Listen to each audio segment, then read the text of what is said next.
Come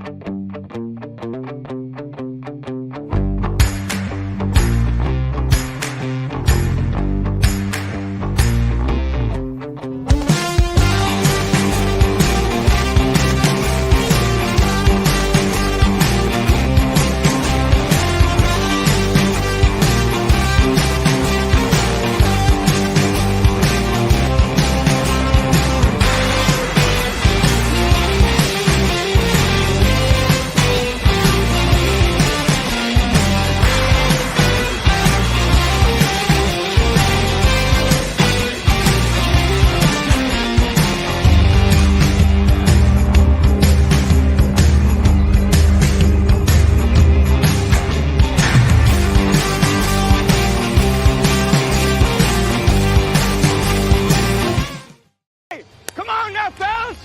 We've got to answer the bell. Now let's go!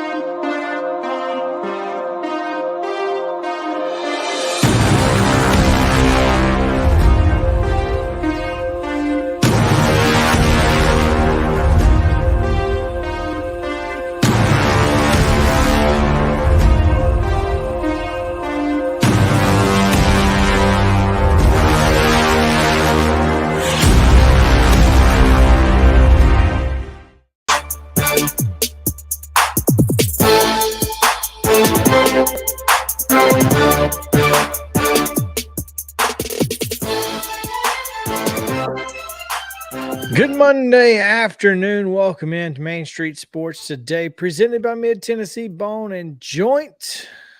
Chris Yow alongside Mo Patton, and glad to have you guys with us here.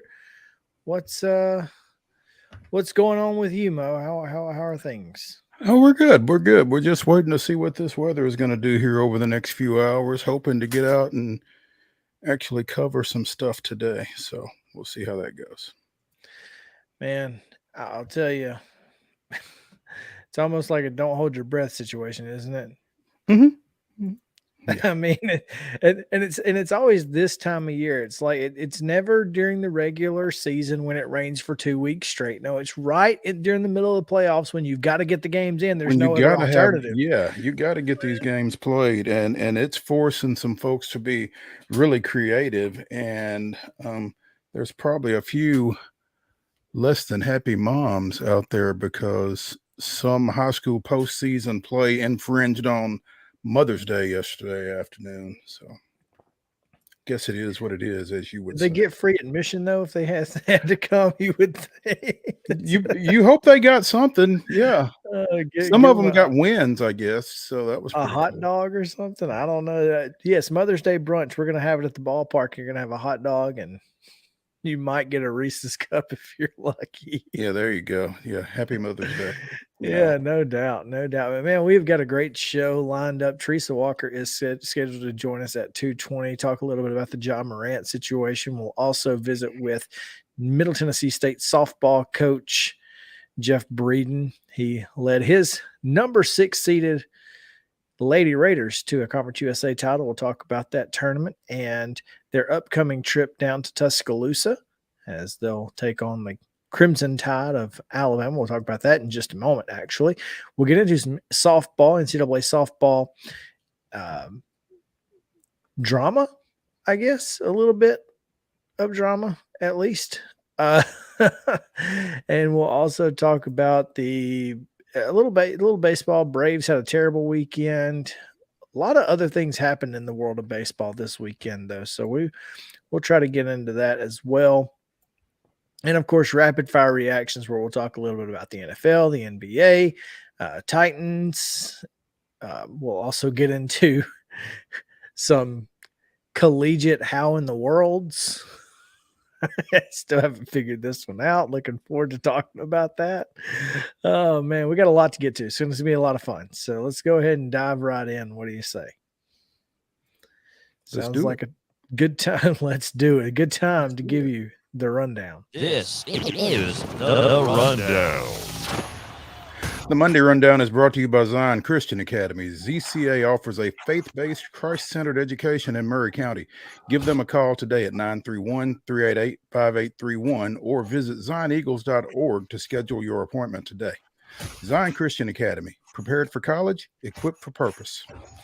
Baseball action from Friday. Cascade was a 12-2 winner over Pearl Cohn. It was Centennial 2, Columbia Central 0. Clarksville 5-1 against Henry County, and Rossview was 11-4 winners over Dixon County.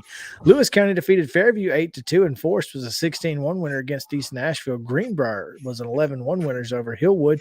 Lipscomb Academy shut out MUS 15-0, and Watertown was a 3-1 winner over Monterey. It was Murfreesboro Central Magnet 4, Portland 0. Smyrna doubles up Riverdale 10-5, and Stewart's Creek edges Siegel 3-2. In Saturday baseball action, it was Green Hill defeating Beach 6-2, Independence with a 3-1 win over Brentwood. Rossview edged Clarksville 10-8, Eagleville with a 10-0 win over Wayne County. It was Joe Burns 6, East Robertson 4. East Robertson then defeated Gordonsville 8-6. Silverdale Academy out of Chattanooga defeated Franklin Grace 3-2. Greenbrier with a 2-0 win over Murfreesboro Central. It was White House Heritage 3, Loretto 2. Eagleville downed Moore County 11-4. Mount Juliet defeated Station Camp 4-1. It was Murfreesboro Central 4, Portland 3. Moore County with a 9-2 win over Richland. Riverdale defeated Siegel 4-1. Smyrna downed Riverdale 6-5, and then Stewart's Creek defeated Smyrna 1-0. On Mother's Day, little Sunday baseball action. Beach, a 2-1 winner over Station Camp before falling to Green Hill 8-2. Brentwood 7, Columbia Central 1.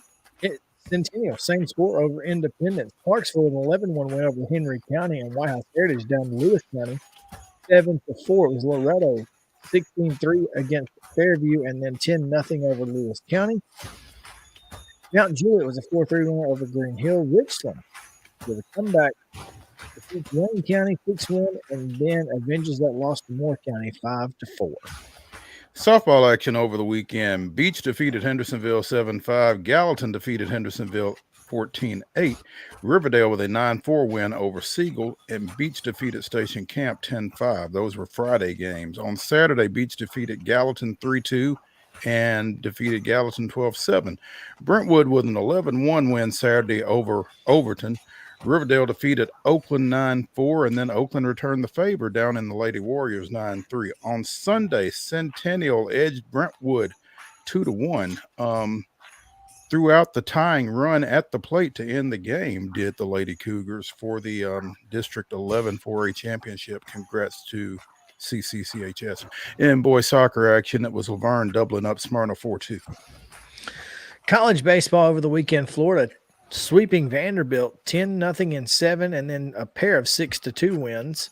Tennessee takes 2 of 3 from Kentucky, 10-6, 10-7, and then Kentucky scores 10 of its own and shuts out Tennessee 10-0 in the finale on Sunday, though it took about 37 hours to complete. Lipscomb doubled up Austin Peay in game 1, 18-9, and then took a 16-3 win in game 2 before the Govs avenge at least one with a 6-5 win. Valparaiso takes game 1 against Belmont 12-3, and then Belmont takes the rest of the series 13-3 and 7 and 5-1. Middle Tennessee State takes 2 of 3 from UAB 3-2 and 8-7 in 10 innings before UAB takes game 3 6-2, and Finlay ends Trevecca's season most likely with a 3-2 win in the Great Midwest Conference Tournament. College softball tournament action from the SEC. Tennessee blanked Florida 4-0, edged Alabama 7-6, and defeated South Carolina for the Southeastern Conference Tournament Championship 3-1. In the Missouri Valley, Southern Illinois edged Belmont 4-3. From Conference USA, down at Ruston, Middle Tennessee State with a 2-1 win over Florida Atlantic, edged Charlotte 6-5, and defeated North Texas 3-2 in 12 innings for the conference tournament title. Major League Baseball over the weekend. Do we have to report these? Yeah, I guess we do. Toronto sweeps visiting Atlanta 3-0, 5-2, and 6-5, walking it off yesterday. The Reds take 2 of 3 from the Marlins, winning 7-4 and 6-5 before falling 3-1. The Cardinals go into Fenway and come out Yeah, maybe they got some things straightened out because they took 3 at Boston, 8-6, 4-3, and 9-1 in the finale. Ditto for the Brewers, sweeping Kansas City 5-1, 4-3, and 9-6. Don't tell Heather. Minor league baseball action down at First Horizon Park over the weekend. Gwinnett with back-to-back 4-3 wins over the Sounds. I actually got to see that Saturday one. Pretty good ball game. The Sounds salvage a split of the series with a 6-5 win on Sunday. And on the pitch, Nashville Soccer Club and DC United played to a 1-1 draw.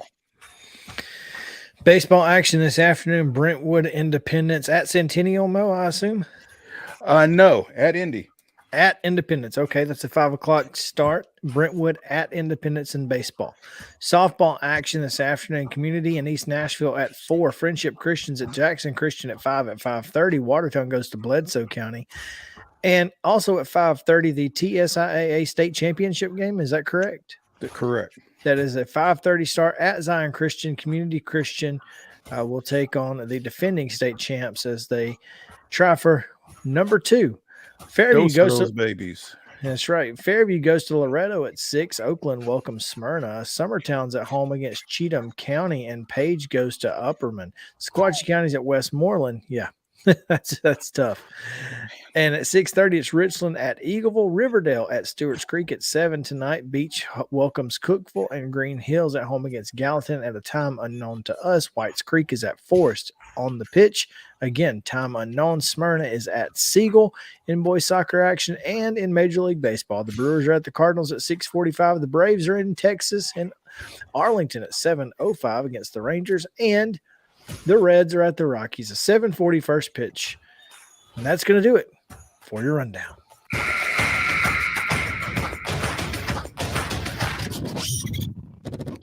All right. That wasn't so bad. It wasn't so bad. They're Relatively speaking. Yeah. They're getting shorter. Yeah, you're right. Mo, yesterday or last night, Middle Tennessee State learned its fate as they will be headed to Tuscaloosa for the Tuscaloosa Regional in the NCAA softball tournament, where they will be hosted by number 5 seed Alabama. Now, almost any time ever in the last decade, that would not be a surprise to hear number 5 seeded Alabama. But boy, Twitter blew up last night because Alabama is the number 5 overall seed in the country. They were the number 5 seed in the SEC tournament. Strength of schedule, baby. And on top of that, Montana Fouts goes out in the tournament with an injury and is, at least questionable to even pitch in the region tournament. Now, I understand that it's based on your season. I get that. But you have a selection committee for a reason. And that is to bring in the human element. I mean, we go back to Cincinnati and Kenyon Martin. Right. I mean, this is not unprecedented for the NCAA to take an injury into account, especially when it's a pitcher in softball. Especially when it's that pitcher in softball. Yeah. I mean, and it's not just me. I mean, like literally the entire softball world was flabbergasted when Alabama's name came up in the number 5 seed. I mean, I can't explain it. And here's the worst part about it. The worst part is Middle Tennessee State's got to go down there and they get Central Arkansas, who likely would have been out of the ASUN, by the way, likely would have been a national seed, but they're not allowed to host because they have a turf field. Saw that. Very odd. So not only do you draw Central Arkansas as your 2 seed if you're Middle Tennessee State, but you also have to play in Rhodes Stadium, which is a very, very difficult place to play because they're going to pack it out. Now, in working in MTSU's favor, they do have experience playing at Alabama. Again, we're going to talk to Jeff Breeden here at the top of the hour, and he's going to tell you that, you know, it's not like this is their first roads as opposed to first rodeo. But at the same time, like you said, in a tournament situation, it's going to be a little bit different. And the NCAA certainly didn't do the Conference USA champions any favors there. Well, I mean, and you know, and one of the things that I'm going to ask Jeff is, I don't know that the NCAA necessarily expected MTSU from the standpoint that Charlotte got in at large. I don't did it. How many folks expect Conference USA to be a 2-bid league? I don't think many. Well, I think North Texas had a chance, but boy, North Texas really got the short end of a stick, man. And well, you know, in a lot of ways. Well, I just don't have a whole lot of sympathy for them, in much the same manner that Middle kind of caught the short end in a couple of situations when they were going from the Sun Belt to Conference USA. You know, North Texas going to the American next year, right? Yes, I think so. So I think North Texas is in that. Yeah, c'est la vie. This is a team that beat Charlotte 3 times this year. They were 3-1 against Charlotte and beat them in the tournament. And Charlotte gets the at-large bid over North Texas, who, you know, went 12 innings in the Conference USA championship game against the team that won it. So, I mean, North Texas, I do feel bad for those girls, because I do feel like that they got, I don't say they got screwed, but I've been there, you know, and you and I've had this conversation about Huntington when they won the conference tournament, but the conference didn't have enough teams to get an at-large bid. And the team that they beat 3 times that year got the bid to the NCAA D3 tournament over Huntington, despite being 0-3 against them and not winning the conference. So, I mean, Charlotte was the number 1 seed in the conference tournament. Yes, so they were. No. And that's the thing. I mean, they won the conference. They were, from what I understood, kind of a bubble team. And I think the NCAA just said, look, clearly we have to take into consideration conference tournaments, but we also need to reward those teams who are really good all year long. And I think giving in the softball world with the parity that we see, I think Charlotte is a great at-large team. I think it's a great pick for an at-large. Because Conference USA is pretty strong. I really wish the Conference USA tournament bracket included teams' records coming into the tournament. It would make referring to this thing a whole lot easier, but I don't know who stands where from a record standpoint. So are you looking for Charlotte's record? Relative to North Texas's, yeah. Charlotte 33-21, which not great, but not great. But I mean, I guess that's, you know, that just goes to show that the NCAA selection committee was seriously considering a lot more than just, you know, record and wins and losses. Yeah. But then again, they certainly didn't take into consideration head to head.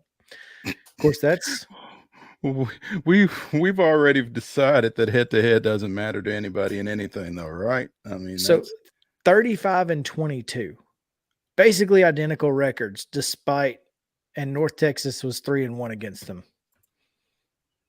That's pretty damning.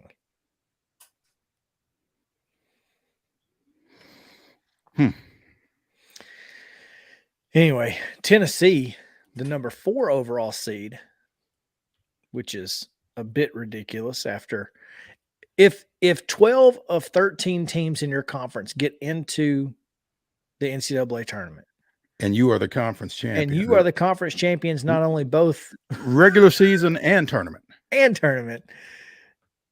You're the 4 seed? And you're the 4 seed. You're gonna have a hard time selling me on that one, NCAA. But I did say if they weren't a top 4 seed that you just throw away the entire process. Luckily, they got them in under the wire. They are a 4 seed behind Oklahoma, UCLA, and Florida State. Correct. Now, Tennessee gets the number 2 team out of the Big Ten, Indiana. They also get Louisville, who's out of the ACC, and then Northern Kentucky, who is 23-30 overall, but won their conference. There you go. That being said, when it matters. That being said, the Big Ten looked very down upon by the NCAA selection committee, number 5 in conference RPI. Mm-hmm. So, which is why you see no Michigan. Which is why Nebraska was a last 4 in. I mean, it's almost blasphemous. It feels like to have a college, a NCAA softball tournament without Michigan. I mean, they are as close to a mainstay as there is. But this is a very weird year. It's a very weird year, and of course, Tennessee matches up with Texas in the Supers. So. A sign of things to come. Are we surprised? Not at all. Tennessee and Texas have been on a road course for one another for a while now via the NCAA. So glad they're coming to the conference so we ain't got to worry about that crap anymore. There you go. All right, let's take a break because TERESA Walker is standing by. Would like to get to her as quickly as possible, so stick around. We'll be right back on Main Street Sports Today, presented by Mid-Tennessee Bone and Joint in the Lee Company studio right after this.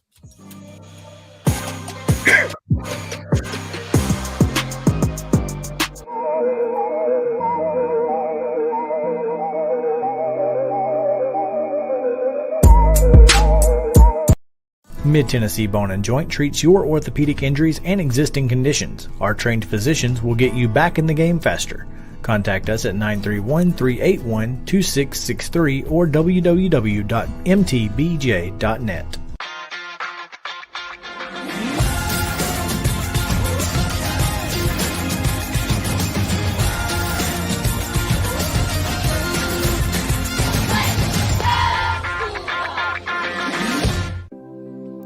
Custom Stone Handler supplies over 600 distributors and suppliers with quality stone products. Along with River Stone, we produce and distribute over 100 building, landscape, and other bulk products. Our goal is to provide quality products, service, and partnerships to ensure our customers' success.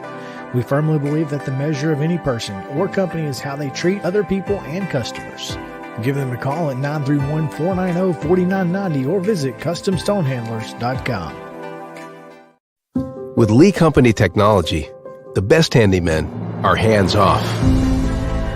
Lee Company techs have been using visual findings and other smart technology tools for years to add transparency and virtually take customers along. You see what we see, whether we're in a crawl space or on a roof.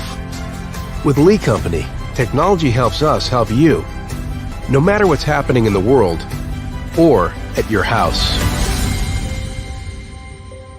You can't see the sights without the sounds. From the crack of the bat to the roar of the crowd and everything in between, discover what Hit City has to offer. Spend your nights cheering on the Nashville Sounds at First Horizon Park with giveaways, fireworks shows, theme weekends, and more. Single game tickets are on sale now. Visit NashvilleSounds.com to claim your seat today.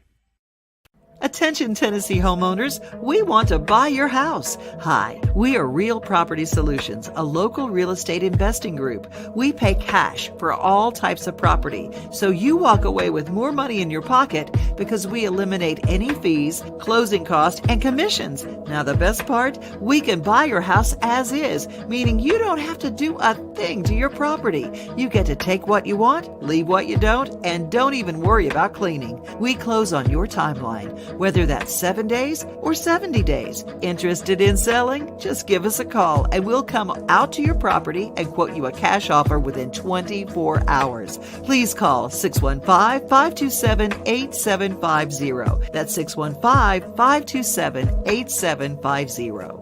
Mid-Tennessee Bone and Joint has been the official sports medicine provider for Murray County Schools for more than 40 years. We specialize in orthopedic service, and our Ortho Quick Walk-In Clinic lets you bypass the ER.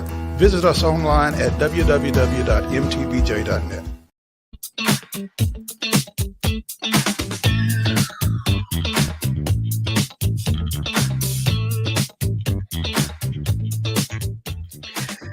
Welcome back in Main Street Sports today, presented by Mid-Tennessee Bone and Joint.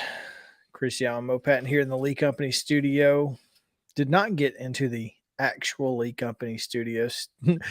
Apparently over the weekend, there was a water leak in our ceiling and it caused a little bit of damage. So all this rain, and with all this rain, it's not really surprising that, something like that might happen. So I guess it is what it is. We'll get there when we get there, maybe after spring fling, but that's okay too if it is. Mo, it's time to go to the Real Property Solutions hotline. 615-527-8750 is the number to call for Real Property Solutions. And we go to TERESA Walker, who joins us now.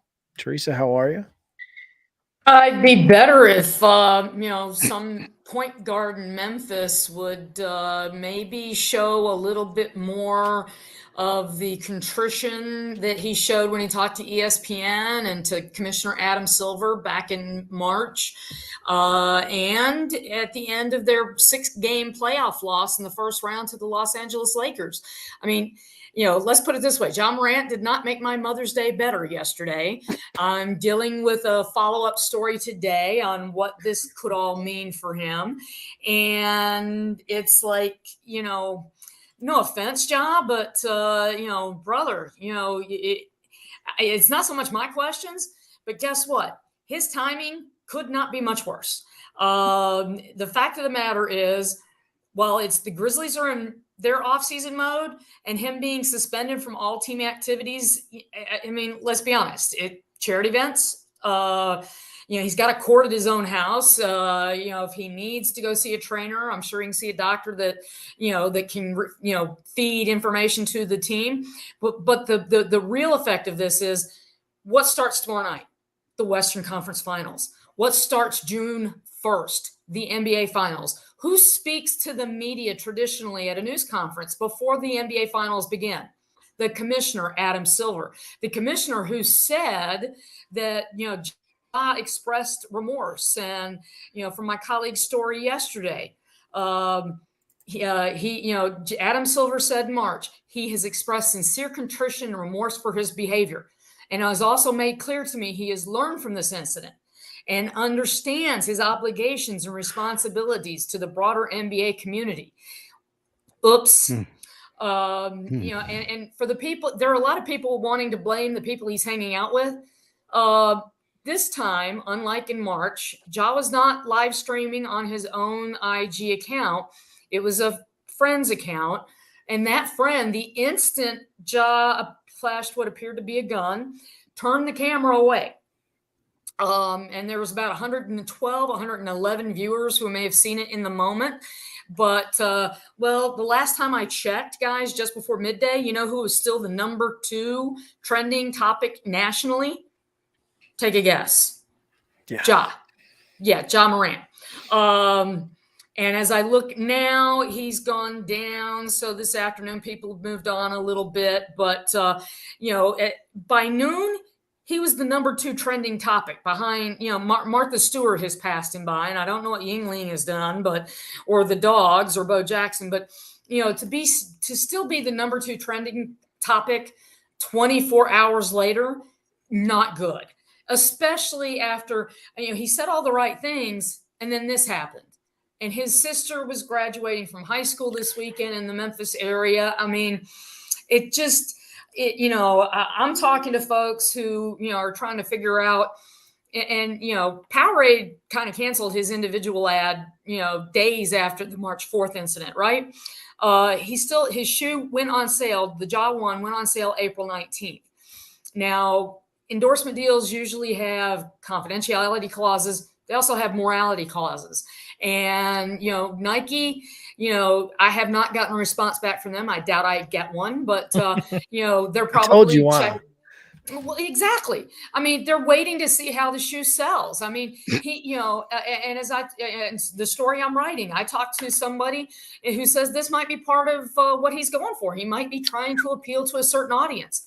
The problem is you can't appeal to that audience if you're not playing in the NBA. And there seems to be a lot of pressure building, at least over these last 24 hours, for Adam Silver to hand down a much harsher sentence, a punishment to Ja Morant beyond 8 games. And let's be honest, some of those 8 games were the Grizzlies kind of telling him, go stay away. So it ended up being 8 games, but they were also the number 2 seed in the Western Conference. And I think everybody wanted him in the playoffs, which lasted all of 6 games, and he missed one because of an injury. So it's an interesting time for the NBA. But guess what? Like I said, offseason for the Grizzlies, prime time for the NBA. This topic is not going away. It's interesting, Teresa. The first thing you mentioned was point guard, and point guards are supposed to be good decision makers, right? And on the court, he has been one of the best. I mean, there's a reason he's a 2-time All-Star. But there's also a reason he's not a 3-time All-Star. Well, there's a reason he was not on the All-NBA team that was announced last Wednesday, not on the first team, second, or third team. And that kept his contract that goes into effect starting this season. It's just a contract. It's a max contract. It's not a super max contract, because not making one of those 3 teams essentially cost him $39 million. Now, you can make the argument, would he have made it without that March 4th incident? No, nobody can go back in time and say he absolutely woulda, shoulda, coulda. But when you look at the players that were on that team, you could make an argument that, the fact of the matter is he had that chance to earn that money into his contract, and it's gone. And that's the question, what is next? And next is kind of a hard question to answer, because we, obviously we have to wait on the NBA and all sorts of things, but obviously the suspension that he is currently, under with their team is simply just a placeholder at this point, because it certainly seems that it's not going to be the last shoe to drop, right? No, I mean, and then that's the thing. I mean, in March, Ja went to some rehab. He said all the right things. After their 6-game loss to the Lakers, and 2 days later when they did their clear out, again, he said he needed to be better with his decision-making on and off the court. And, if you saw the video that was, captured by a few folks, it seems like he's in the car with some buddies. They're having fun, singing to a song. Then the gun gets flashed, and it was briefly. I mean, it was like for a second or two. I mean, you had look quickly or you miss it. So that's part of the issue as well, right? So, that's the thing. Training camp doesn't start for the Grizzlies until the end of September, okay? Media day will be, I think it's going to be September 25th this year, based on tradition. Camps open the next day. But again, Adam Silver is, if you don't think he's going to face 2 or 3 questions about this at his news conference, and game 1 of the NBA Finals is June 1st. So whether that news conference is a couple of hours before that game, if it's the day before, he's going to be asked about Ja Morant.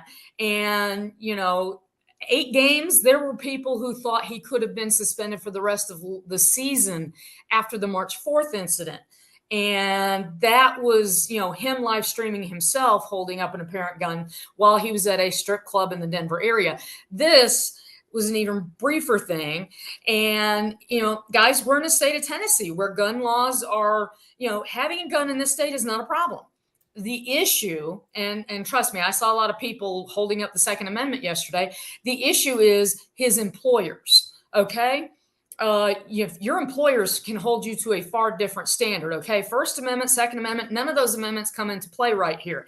What matters is your contract with the Grizzlies and the fact that you're in the union, the NBA Players Association, and the NBA. There are clauses that say you have to represent the league. And when he was suspended in March, it was for conduct detrimental to the league. So, that covers a wide variety of things. And it certainly can, this situation, it's broad enough to cover that. So, and there are people saying suspend him for 20. Spot Rack has got, put out numbers of what it would cost him per game if he's suspended for less than 20, more than 20. There's a former Grizzly and Chandler Parsons arguing suspend him for a year.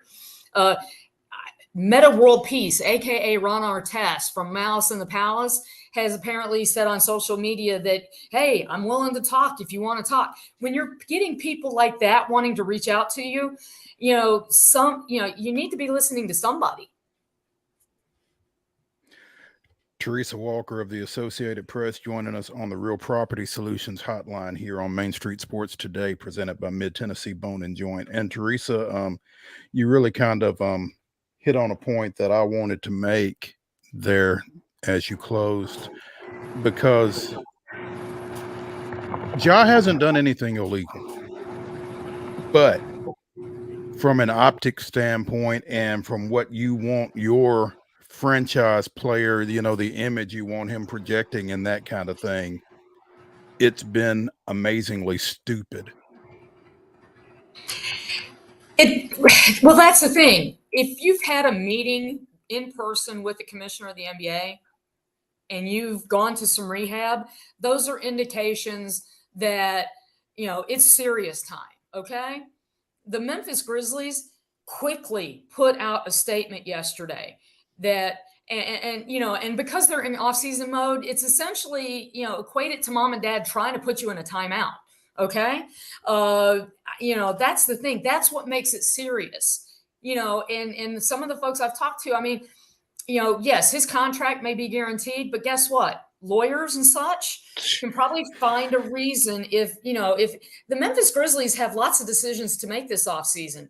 Dylan Brooks was going to be the biggest one when they went into this offseason. Do they pick up a team option, or do they just let him walk as a free agent? Can they trade him, pick up the option and trade him for something? How do they replace him? How do they get more experience on this roster? And now the conversation has turned once again to, is Ja Morant the guy that is the face of our franchise? And guys, today, Jaren Jackson Jr., the guy who's, younger than Ja Morant, but was drafted a year before him at number 4 overall, excuse me. Ja was number 2 overall in 2019.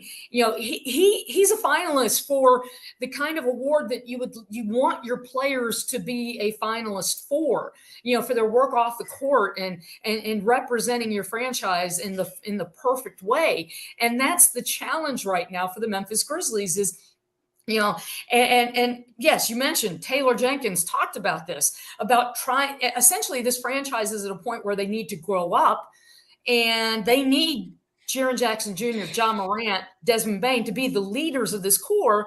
And, this doesn't indicate, this just doesn't seem to indicate the direction that they certainly want Ja Morant to be headed in.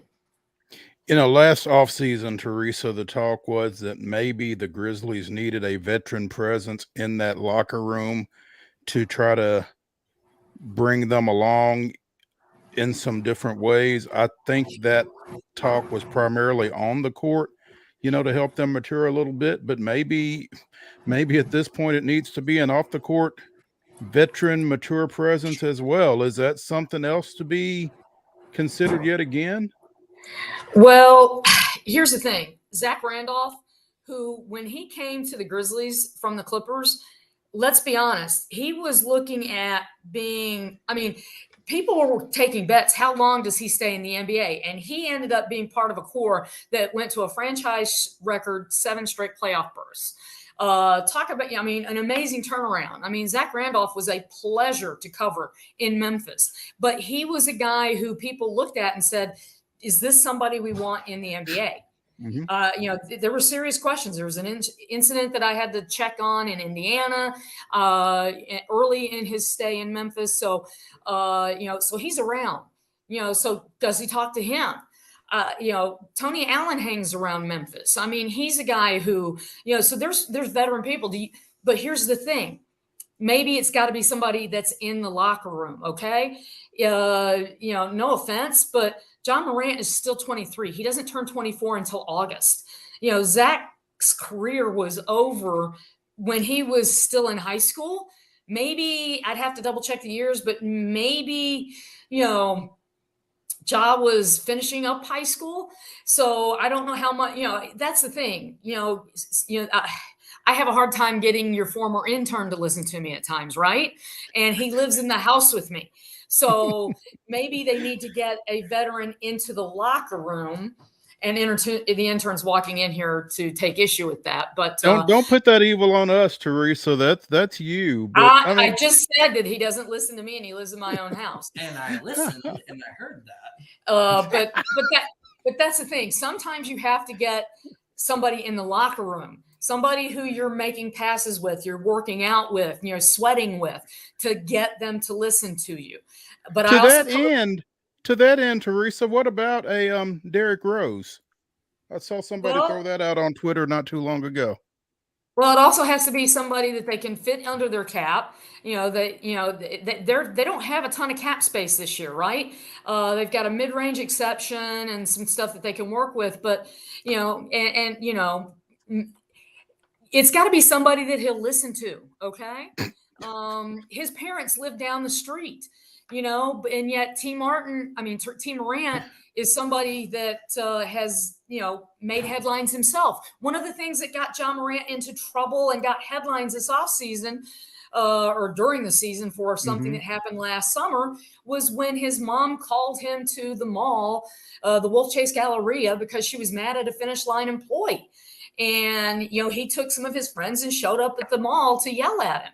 So that's, I don't know how you get somebody to listen to somebody and who that person can be. It's a question that the Grizzlies have got to be asking. I just don't know the answer to that. Teresa Walker on the Real Property Solutions hotline here, talking a little John Morant and the Memphis Grizzlies and what's next for said Grizzlies. I'm really curious to see how this whole thing plays out. And in the NBA's eyes, could there have been a worse time, or is it a better time because the playoffs are going to still take up most of the headlines? Could have been 3 weeks from now, and boy, that's even worse. Well, or is it better? I mean, sports talk, hello guys, needs filler space between the start of training camp in the NFL and that dead period. But, if you don't have a team in the College World Series for softball or baseball or an NFL team in your market, then you're going to be talking about things. So, if this had happened in August, would it be any better? We don't know. All we know is that ABC, which will be hosting game 1 of the NBA Finals, ESPN, which shows a lot of the other playoff games, they have lots of shows on. They have lots of NBA people who will be, and a lot of NBA people will be focusing on this because, you know why? There are only 4 teams still left playing. And all those NBA reporters who aren't covering these 4 teams have to come up with other content. And John Morant has provided something to report on. That is, and it's unfortunate. Look, I hope Ja can figure this out and make better decisions going forward. Again, this is simply just a young man making a poor decision in the moment with his friends. I'm not saying that his friends are the problem. I'm saying that when I was 23, when I was hanging out with my friends, I did a lot of dumb stuff. And so, obviously I wasn't making millions and millions of dollars, and there are different consequences for different situations. And that's just the way life is. But, I'm obviously pulling for Ja. I want him to make the correct decisions going forward. And hopefully, this will only continue to help steer him in the direction that makes him a better more rounded individual. So. Chris, that's the thing. John Morant is I mean, we love watching him on the court. You know, he is a fun guy. I mean, the things that he does is amazing. I mean, his fearlessness driving to the basket, his vision, finding somebody with ridiculous passes for the open three. I mean, he's fun to watch. I mean, you know, post-game interviews, you know, he's a guy who is as happy for teammates when they do well as when he has a big game. I mean, you know, he seems to be the guy you want as your teammate. And yet this, I mean, the first video, March 4th, that came hours after a big road loss to the #1 seed, Denver Nuggets. Guess who's still playing? They're hosting the Lakers tomorrow night. And that came hours after his teammate, Brandon Clark, tore an Achilles tendon, ending his season. You know, so timing is kind of everything. And you're right. You know, we're all of us of a certain age are incredibly grateful that cameras and videos and cell phones did not exist when we were 23. That said, you know, the friend turned the camera away the moment he saw whatever flashed in the screen. So these are decisions that have to be made better by John Morant. And, you know, that's the end point. And, you know, he said everything right the last time. It's now about showing he can do the right things. And, you know, when I'm looking up longest suspensions in the NBA, that's never a good thing, because after I finish the story I'm working on now, I'm going to be preparation for when a decision comes from the NBA, because that feels like the other shoe that will drop is a decision from the NBA, Adam Silver. And at this point, I don't even know if he wants to talk to John Morant again. They had a conversation in which he said, like I said he sounded contrite, that he knew what you know, and how many of us parents have talked to our kids and they're really, really sorry in that moment, never, ever going to do it again. And then they go and do something else. So at this point, I don't think that there's a need for him to talk to John Morant again. I'm expecting and preparing for a decision to come out. And, you know, to me, the question is at this point is how long does the suspension end up being? And that's what the Memphis Grizzlies in their offseason plans have to now account for. So as you were looking up longest suspensions, what is it? Kermit Washington and Ron Artest? Well, that's the fun thing. I've got so many screens open right now. Or is it 2 years? Between Ron 1994 and Artest got 1996. 86 games. I think that was the Malice in the Palace situation. Right. OJ Mayo got, former Grizzly, 164 games for back in the day. So that's 2 years, basically. Well, exactly. Yeah. 282 game schedules. Yeah. Yeah, and that was involving the anti-drug program, and he had been previously suspended 10 games for a positive performance-enhancing drug, and you know that was 2011. That was actually the year the Grizzlies tried to trade him, or at least and couldn't get the deal completed before the trade deadline. But you know, for a gun incident, you know, it seems like it was Gilbert Arenas with 50 games. You know, and that was an unloaded gun in a locker room, but that was in DC. It was unlicensed. Well, in Tennessee, you don't have to have a license to have a gun. So, you know, that's and he wasn't in the locker room. Yeah, exactly. It wasn't on property. We don't know where this was taken. We don't know, was this taken in Shelby County? Was this taken somewhere else? Is he on vacation? We don't know. Presuming Tennessee, simply because his sister graduated high school this past weekend. And his mom was celebrating Mother's Day along with millions of other moms yesterday. So some of us were trying. He was around close. Yeah. Well, some of us were trying. Some more successfully than others. Yes. Wow. Teresa, as and we didn't even talk about, you know, the Titans rookie camp, you know, it's a beautiful thing. That's how big, that's how important this is for John Morant, the Memphis Grizzlies, in their future. Let's put it this way, to sum up.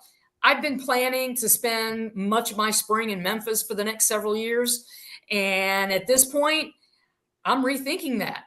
My current stay made 2 trips to Memphis. That was it. And future stays may be even shorter depending on what happens this offseason. Wow.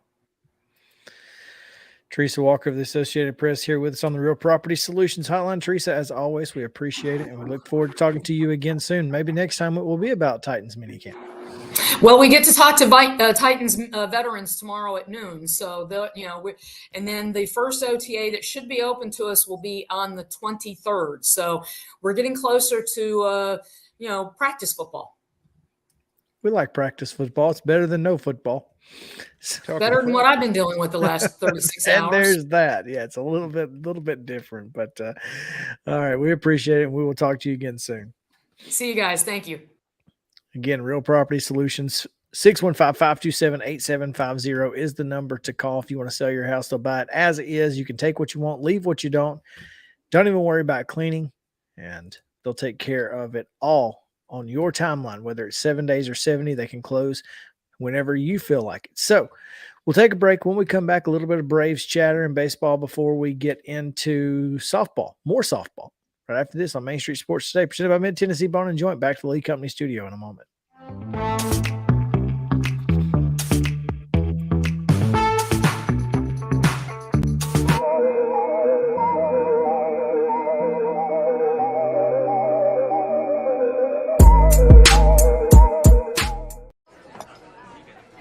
You've been putting back a few, and a few becomes a few too many.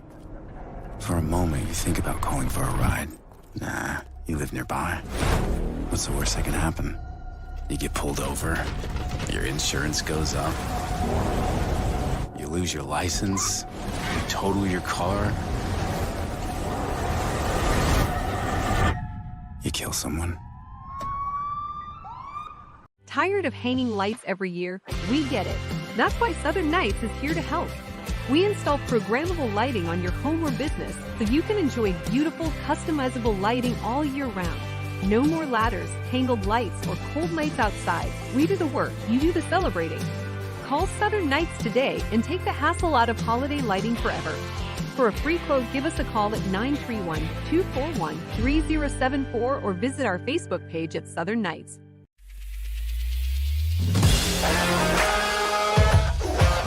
Hockey in Music City just hits different. It's one big honky-tonk party. It's the sea of gold in the crowd, the goals, the saves, the celebrations. It's an experience like no other. Experience Predators hockey all season long. Visit NashvillePredators.com/season tickets and join the Loyal Legion today. That's NashvillePredators.com/tickets, and we'll see you at Bridgestone Arena.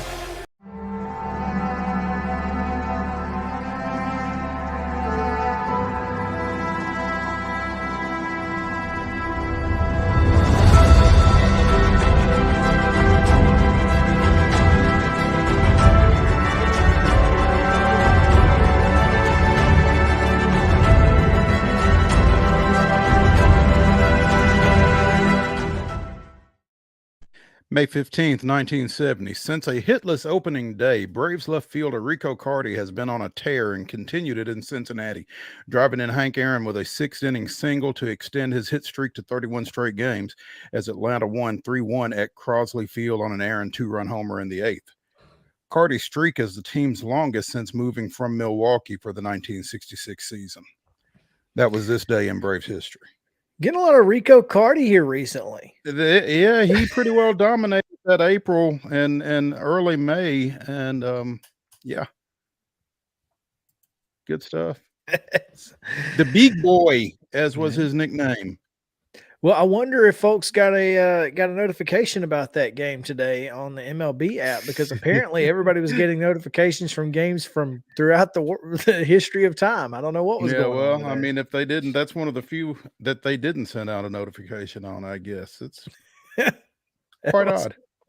It was a weird day and a weird weekend for Atlanta up in Canada. Clearly, Canada just not the place for the Braves. Just a tough weekend for everybody, especially the Braves bullpen. AJ Minter and Raziel Iglesias, both taking L's over the weekend. Two guys that you just don't expect to be taking L's, and yet AJ Minter's got 5 of them.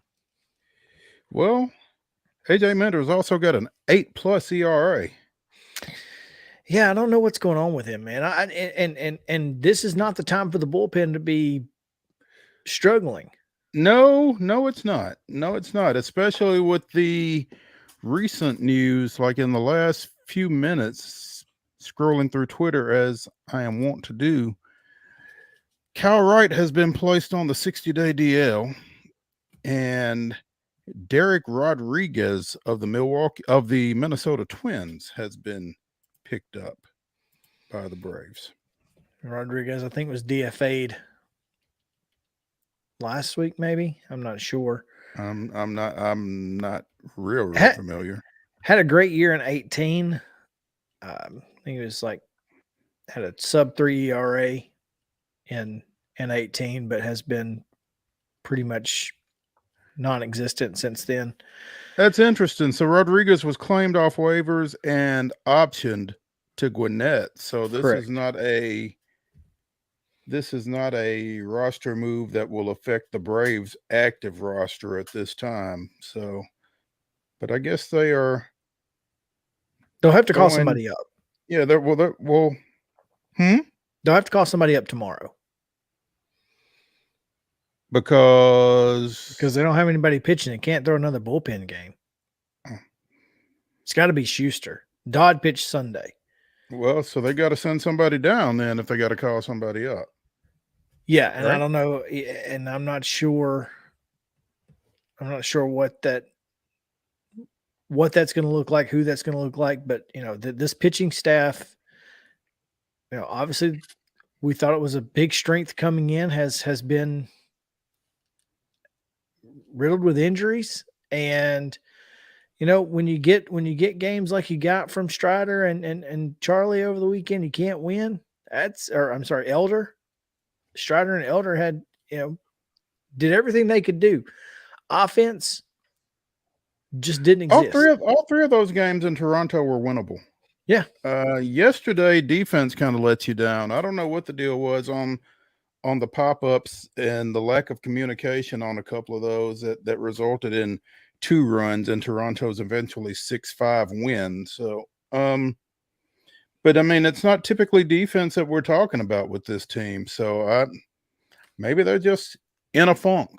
We're working through some things, as someone in a high-ranking position said here recently. Well, and here's the thing is that's okay. It's still May. You're still 4 games up? Yeah, 5, I believe. You are 25-15. I believe your lead in the division is the largest of any division. You're 5 up on Philly. So, I mean, let's just take a toll here. Look, did we get greedy? Are we greedy? Absolutely. But I'm not gonna sit here and act like the world is ending and the world is on fire, because we are dealing with a lot of injuries. A lot. So I would like to just say, and coming from me, this has got to be the weirdest thing ever, but slow down. You know me, I am the world is ending at all times kind of guy. But it's tough to sell when you're 25-15. Yeah, you can't sell the world is ending. Look, and there are plenty of good explanations for all the things that are happening. And I will take 25 wins out of 40 games all year. Absolutely, 100%. So, not feeling great about it, but I'm not feeling terrible about it. I'm just uneasy at this point. So, before we get out of here, I wanted to ask you if you saw this video from Tim Anderson. I did. Does Tim Anderson hate Chicago? I don't know if he hates Chicago or if he hates the pitch clock. What does he say right here? I don't know. I think he says pitch clock. I think he says pitch clock. I think he may say pitch clock. So, because I think there's two words here. Mm-hmm. It looks like I hate this pitch clock. Yeah. Uh-huh. And I don't think anybody likes it. See, the reason I say that is because Houston's first baseman doesn't laugh. I'm laughing if he says, I hate this pitch. I hate it here.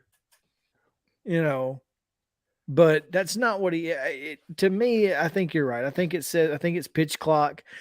But I do think it's hilarious that was, you know, the first thing that that folks are saying is, you know, I hate this place. Yeah. Well, it would make sense, I think. Right. Sure. I think that's why so many people latched on to that, is because it would make sense if he hated Chicago right now. Yeah, being a part of that White Sox team is not great. Yeah. Also, did you happen to see Bryce Harper tell the Rockies that they had a loser organization? All of them. You're all losers. That's fantastic. Look, Bryce Harper, and I hate that he's a Philly.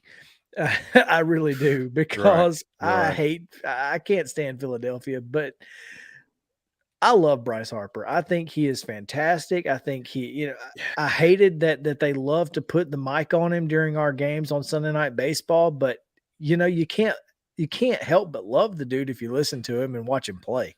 Well, he has really come a long way since he scuffed up the A behind the plate at Hey, I kind of like that too. I mean, obviously not for my team, but like I kind of like that. No, there's no need for that. Certainly no need for that from him.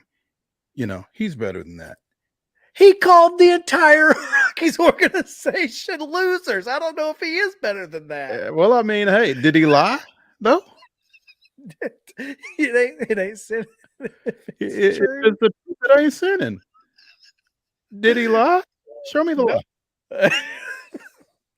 Moose is just this is fantastic. I don't Moose, who ain't even been there. This is his first year in Colorado. First year, right? Yeah, he's been in Cincinnati. Yeah, I mean, Moose is probably thinking, "Damn, is he right?" You know, he's like, "I came from a loser organization, and you're not wrong." Right. I can tell you what a loser organization is. This ain't it. Yeah. Oh man. Well, we need to take a quick break because we do have Coach Jeff BREEDEN standing by. We'll talk a little MTSU softball on the other side of a break right after this on Main Street Sports Today. Y'all stick around.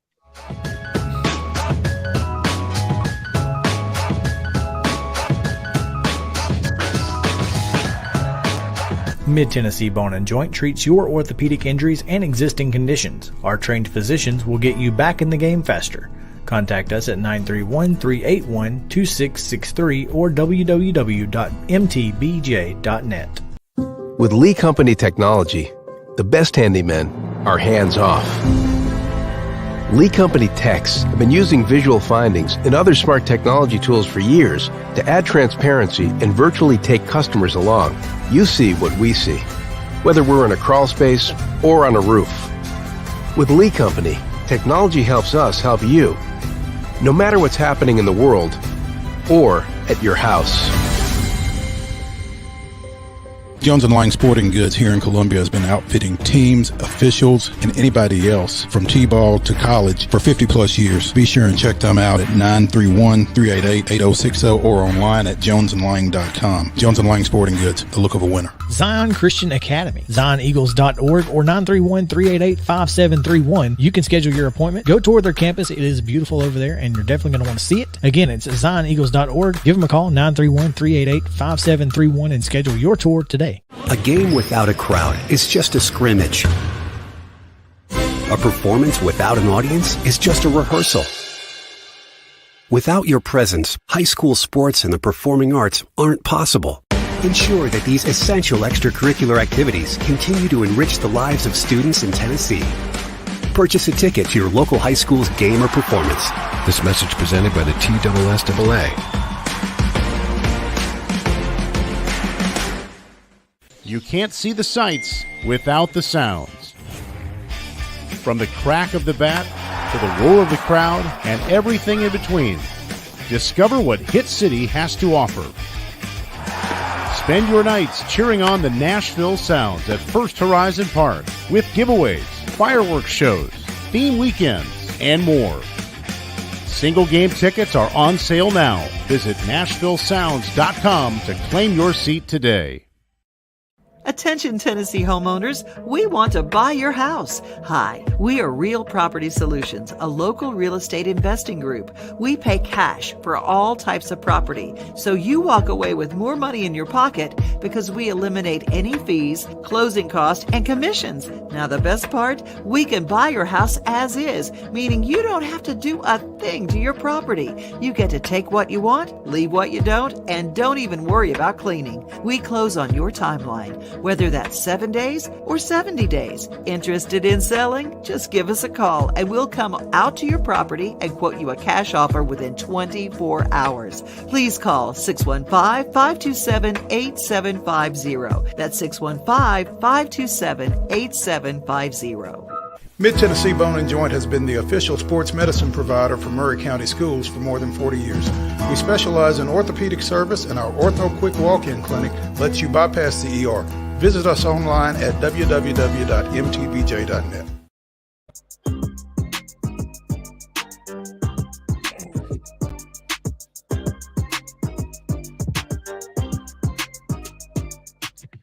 Welcome back in Main Street Sports today, presented by Mid-Tennessee Bone and Joint. Chris Yow and Mo Patton here with you on this Reaction Monday, rapid fire reaction coming up in just a few moments. So don't go anywhere. We've got plenty of those to get to. But first, Mo, we go to the Real Property Solutions Hotline where we talk with Middle Tennessee State softball coach Jeff Breeden. Coach, welcome in. Thanks for joining us. Hey, guys. Thanks for having me. You're on the move, looks like, Jeff. Yeah, I'm sitting still, but I am in my truck right now. I am on the move. Okay. Well, hey, congratulations, man. Huge weekend for you guys. For you, your young ladies. I'm sorry. Yeah. Yeah, our kids played real well. We played most of the year. We played pretty well, except for about a week period of time. But we really got hot this weekend, and a lot of people showed up. And we brought the Conference USA Championship back to the borough. When when I was going through the games this weekend and I noticed that my phone had not given me a final score, I thought, well, I'm going to go check on the Middle Tennessee State score real quick. And I saw that you guys were in the 10th inning or something. And so I decided, well, I guess we better turn it on, and no better time to do that because just 2 innings later in the 12th, in the top half of the 12th, you guys were able to push a run across and earn the 3-2 win over North Texas in the Conference USA Championship game. That's Middle Tennessee State's second conference championship and tournament championship, both as 6 seeds. Yeah, we won it in 2018 again, and as a 6 seed there too. And that thing went 12 innings. Nobody wanted to give in. I mean, in the 7th inning, Laura Miller from Chapel Hill, she dang hits a would-be grand slam. It gets snow coned and brought back in with 2 outs. And at that point, I'm thinking, this is not my day. And then in the bottom, in the bottom of the 7th,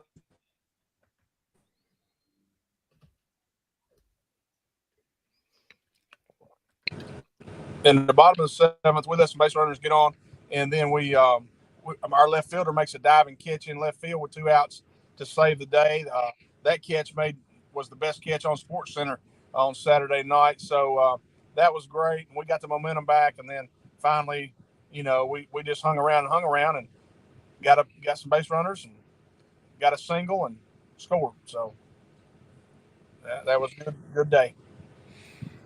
Coach, you mentioned Laura Miller, and we had the good fortune of seeing her in the state tournament a couple of years ago. And, as I scroll up and down through your roster, we like to look at this when we're talking to local coaches of successful programs in particular. The fact that you've been able to do it with so many, within about an hour's drive of your campus for a lot of these kids, I would think that that's really a feather in y'all's cap as you go out and recruit going forward. Yeah, both times that we've won it, we've had a lot of splash of local kids. Probably, half our roster is Tennessee kids all time. But back in 18, we had some really local kids that contributed, and then this time up, we wouldn't even be talking today if Carrie Munn from Coffee County in the losers bracket finals, if she hadn't just pitched her rear end off and allowed us to beat Charlotte, we wouldn't even be talking about this today. So. Shelby Sargent here from Murfreesboro, she's a little bitty package, but dynamite.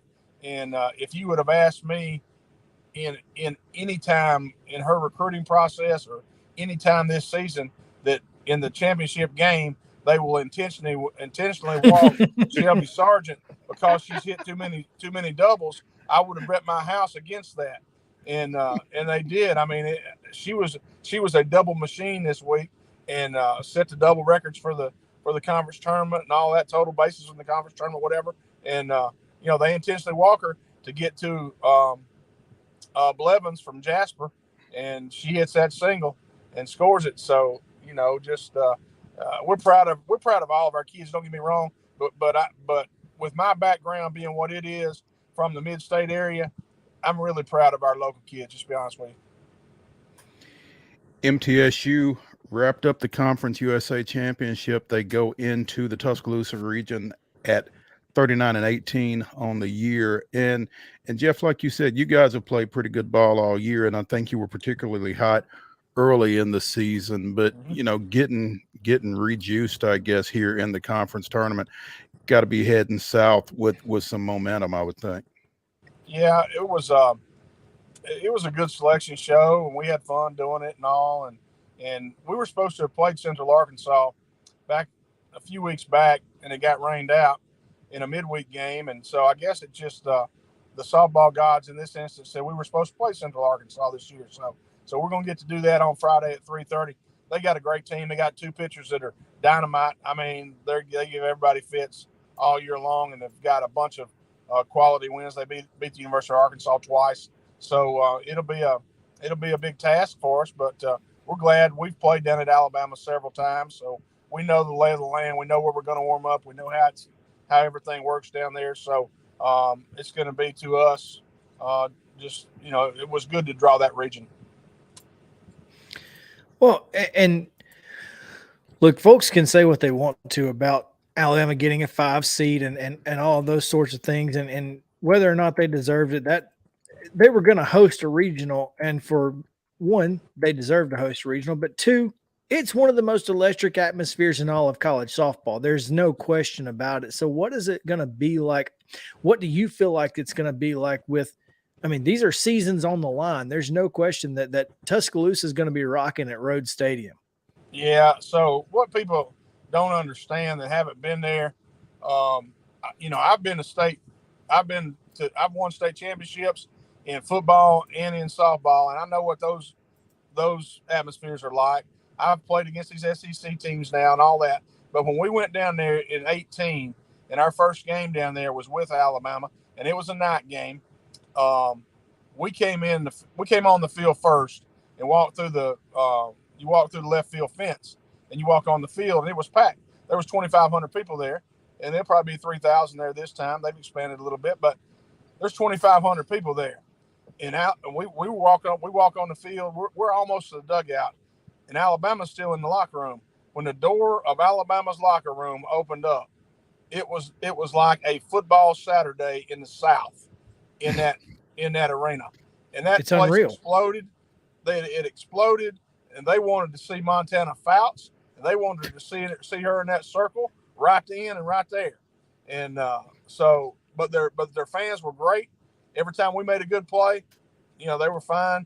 But it's an atmosphere like none other. And I said it in the press conference down there. They were very hospitable toward us. They like to see good ball, but their fan base, man, is rabid.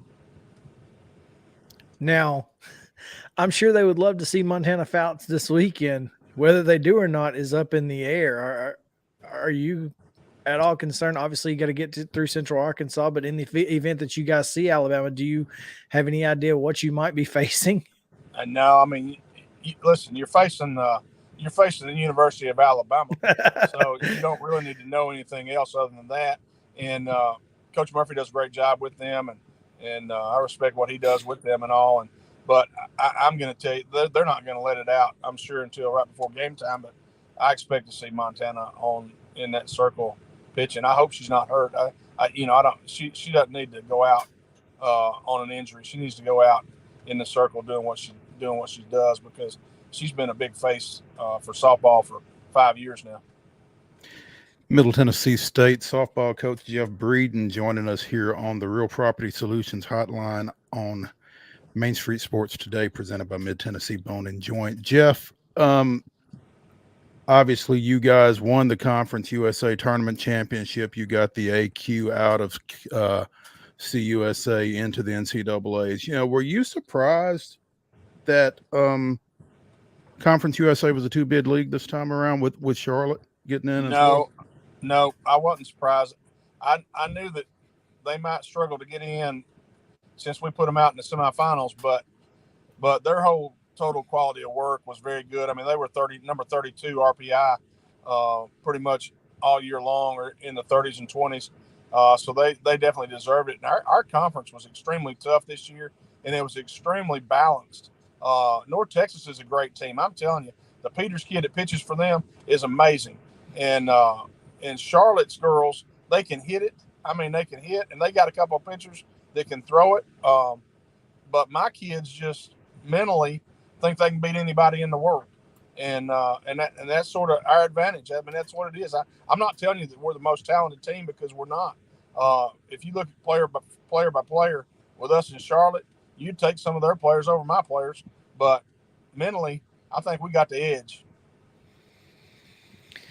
Coach, you certainly proved that this week, and you ran the gauntlet. I mean, obviously, you know, FAU gets you a B for you, but then you guys turn around and have to take care of the Owls. And of course, you know, doing that in a tournament setting hasn't been easy for any sport these days. So FAU goes down. Then of course you get the number 1 seed Charlotte, take care of them, and then win the championship against North Texas, a team that you guys played recently, right? I mean, you just went out there not too long ago. And so, you know, being able to mentally overcome what happened out there to win that game has got to be huge. And then of course you had to win the tournament opener against the host. So it certainly wasn't an easy road for Middle Tennessee State to this tournament championship. So that's I think that's a testament to your coaching staff and your girls. Absolutely. So again, congratulations. We appreciate it. And then it is the hard road. We've taken the hard road a couple times, but you know, we beat North Texas out there in that series on Sunday. That gave us some momentum. Then we drove straight to Ruston from there. And so, you know, once we beat La Tech, that to get in the double elimination round, that was you got the monkey off your back then. So you know you're going to at least play 2 more games, and you relax a little bit and just go to work. And that's, you know, fortunately that's what our kids did. And that's easily missed, Jeff. Again, you guys had a play-in game right out of the box against the host. I mean, that wasn't part of the double elimination portion of it. That's a win or go home right there. That's right. So big week for Jeff Breeden and the Lady Raiders, and another big one coming up here. You said y'all play Friday at 3:30, Jeff. Is that right? Yeah, Friday at 3:30. Yep. Okay. Coach, again, congratulations, and we appreciate you taking some time with us today. Obviously, pass along our congratulations to your team, and again, looking forward to this weekend in Tuscaloosa. Very hopeful that I can make the trip down, because again, Rhodes is going to be a lot of fun. It's going to be rocking, and we hope to see you guys on Sunday down there. Appreciate it, guys. Thanks for everything you guys do for athletics in the mid-state, and thanks for having us on. Thank you, Jeff. We'll talk soon. All right, thanks. Jeff Breeden on the Real Property Solutions hotline there. Again, Real Property Solutions is your solution to buy your house. If you're looking to sell it, call 615-527-8750. Again, they'll buy it as is. No problem. Just take what you want, leave what you don't. Don't even worry about cleaning. They can close on your timeline. 7 days or 70. And now, Mo, it is time for a little rapid fire reaction. So we're going to take a quick break. When we come back, we will talk a little bit about all the things that happened this weekend. Main Street Sports Today, presented by Mid-Tennessee Bone and Joint. Y'all stick around.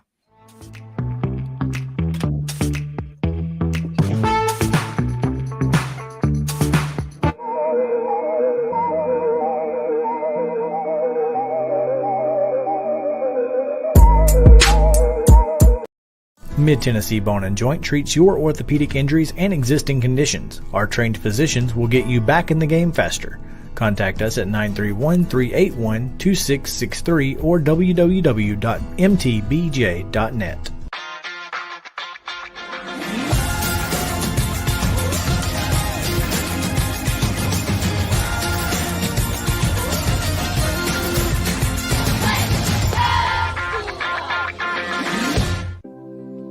Custom Stone Handlers supplies over 600 distributors and suppliers with quality stone products.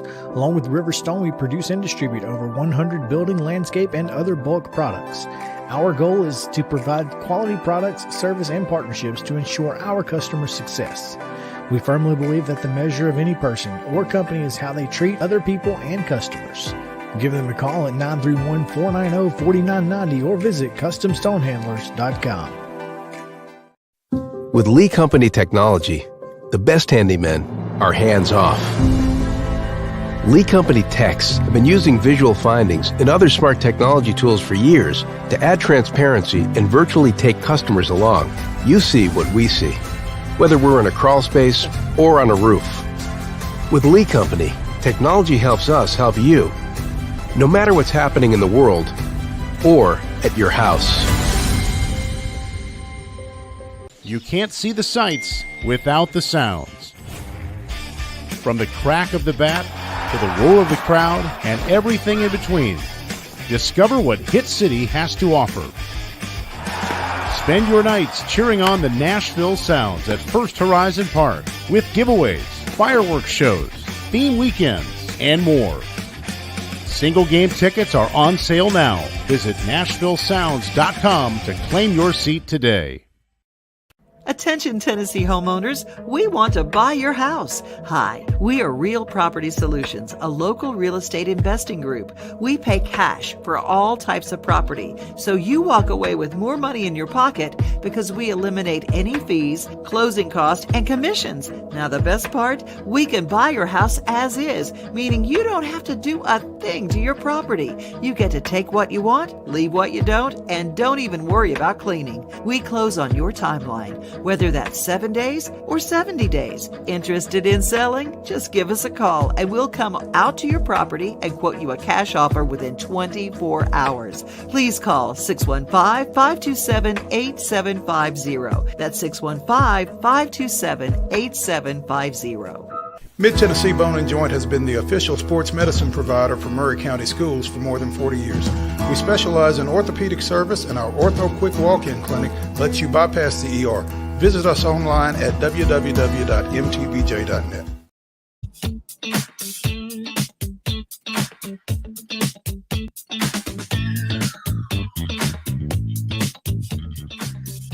Welcome back in. Main Street Sports Today is presented by Mid-Tennessee Bone and Joint. Back to the Lee Company studio we go with Mo Patton and Chris Yow.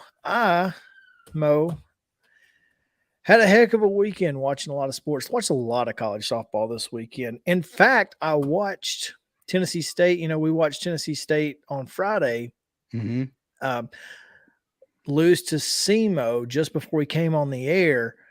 But I found out they are headed to the HBCU College World Series up in Chicago, Illinois, where they'll take on Jackson State next week on the 28th. So how about that? That's cool. That's good. Hey, before we get too far into this rapid fire, I just want to mention we in the rundown said the Community Christian and Zion Christian were playing in the TSIAA state championship game at 5:30. That game has now been pushed back to 6:30. So it may be longer than that based on what I'm looking at right now. Is it raining or is it just dark? Pouring. Okay. All right. So, okay. Well, that's good to know. Keep an ear out for that. Yeah. So y'all be weather aware, as they say. That's right. All right, we get into rapid fire reaction. Teresa Walker mentioned it earlier, Mo. Titans mini camp is underway for rookies, and Will Levis turning heads, including defensive backs' heads, as at least somewhat looking competent out there. Well, now, again, rookies, but he's a rookie. They're rookies. I mean, competent. Pretty freaking low bar, but okay. Hey, well, based off what we expected, that's actually that may be more than we were hoping for. Yeah, competent. Okay. I mean, did you see the videos? I saw the one pass that he threw where everybody wanted to compare him to Aaron Rodgers and that kind of thing, where he was rolling out to his right and threw it back across his body into the middle of the field, which most coaches will tell you not to do. I don't think he threw it to the middle of the field. Justin, do you have that video? Can you get that video? I thought it was to the sideline where he threw it over the top of the cornerback's head. Yeah, I got one pulled up here. Was he not rolling to his right? He was, but did he throw it back to his left? No.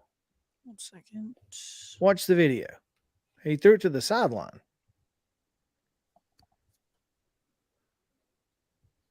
He just no-looked it. He didn't throw it to his left. He no-looked past it, which is a little ridiculous. But he just didn't turn his head. So it looks like he's throwing it back across his body. I see what you're saying. But no, it wasn't back to the middle of the field. It's really but I do see what you're saying. All the way around. Yeah, he did have to throw his arm all the way across his body, which by doing one thing that everybody will tell you to do, square your shoulders, you don't have to worry about that. But then again, the pass was kind of perfect. So I guess you do what you got to do. I mean, look, I'm not here to christen Will Levis after one throw or even one weekend. And I saw a couple other things that I thought were positives. I'm not going to say that he's not capable. Again, as I told you before the draft, I softened up on Will Levis after a little while, and hopefully, he does well if he becomes a starting quarterback for the Tennessee Titans. But I do think that it's important to note that I think that, he showed some promise at rookie camp, and I think some other guys did too, including Colton Dowell. He needs to.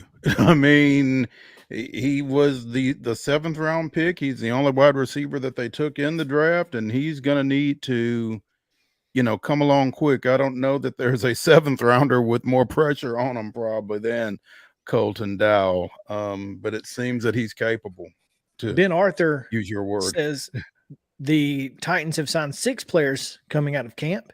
LJ Davis of Northern Arizona, cornerback. Center James Empey of BYU. Cornerback Eric Garor of Louisiana. Wide receivers Gavin Holmes of Baylor and Kyrus Jackson of Georgia. I think Kyrus Jackson might be a little sleeper there. And cornerback Armani Marsh of Washington State. Okay. So those are the 6 players signed out of minicamp. Everybody's now okay. Everybody's reporting it, not just Ben. Apparently, that was out. That's a Titans release there. Yeah. Moving on, Matt Ryan to the booth. You surprised? No.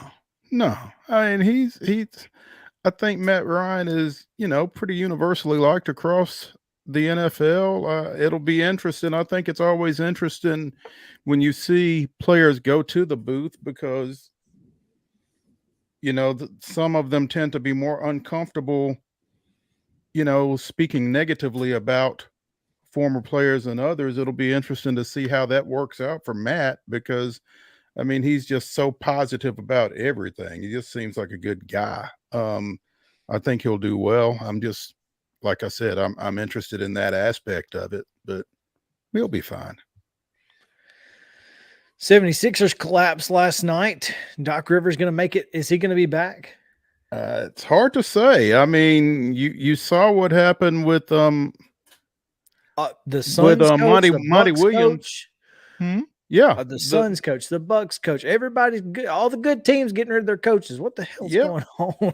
Yeah. Well, I mean, I guess losing in the playoffs once you get to the playoffs is taboo. I don't know. So, unless you're Steve Kerr. So unless you're Steve Kerr, I guess. So I'll be interested to see what happens with Doc for sure. With Doc? Yeah. Sure. Yeah. And finally, Stetson Bennett, 6 years of college, 12 hours per semester, at least one or two classes during the summer. How do you not trip and fall into a bachelor's? I mean, has anybody actually written anything about this? I mean, it's been knocked around a lot on social media and that kind of thing, but I've not read a story on it, and I would love to. You and I both. We'll be back tomorrow. We'll talk more about some of these on Main Street Sports Today, presented by Mid Tennessee Bar and Joint. We'll see you then.